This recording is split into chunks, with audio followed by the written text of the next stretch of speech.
After the Revolution by feminist Valkyrie. After the sex revolution, women will not be afraid to have any kind of sex, since men will no longer be wielding it abusively, and since sex will not be defined solely as PIV, which can impregnate us. Also, abortion, safe, herbal, etc., will be available, so pregnancy will not be a huge issue. So will natural, less painful birth practices and community support and childcare for those who decide to keep a baby. Men will not be raised to feel cut off from their feelings and from the act of creating life, so the act of knocking a chick up and running would not have psychological resonance and would be just as undesirable to a male as to a female.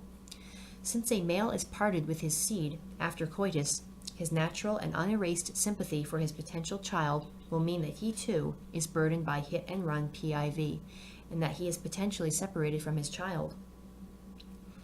One reason I suspect men are trained not to care about their children or about feelings in general is to make women the sole bearers of burden after PIV. If men experience no emotional burden from being alienated from their seed, then this leaves women as the only ones who can suffer a potential burden. For example, childbirth, if in a healthless, gynophobic patriarchy.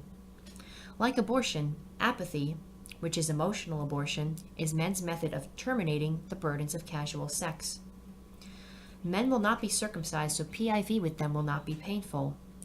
Foreskin on dicks will leave the male sensitive and open to PIV-related injuries, so they will not be able to leverage the idea and symbolism of PIV as an inherently woman-harming act anymore.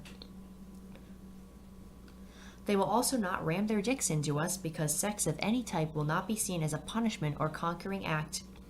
BDSM, if it can survive the revolution, will find equal amounts of doms and subs between the sexes.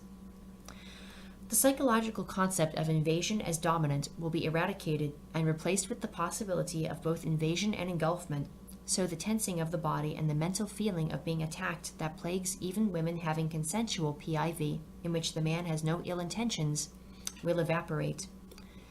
Women in specific will not have reason to fear sex more than men because it won't be seen or performed as something that only men like, nor will it be restricted to PIV. Ironically, men of this golden society will not want to use this or any other excuse to make women want to have sex because of the very mentalities of both coercion and sex as male benefit would disappear. Of course, women, like men, will still have the right to refuse sex of any type, but there will be no reason to coax women in specific to like sex more, since it won't be uniquely distasteful and dangerous to women, and since women will not be seen as boundaries to be broken. Another thing that will happen is that having sex of any type will not be seen as a shameful thing, nor will people lie to each other and cheat as often, so people will be more likely to get tested and be honest about their sexual history. Also, in a post-patriarchy, we are a lot more likely to be able to focus on the important things like medicine and poverty, so people will be able to cure themselves more easily, and diseases won't spread as much in the first place. After the revolution, it will be better for all of us.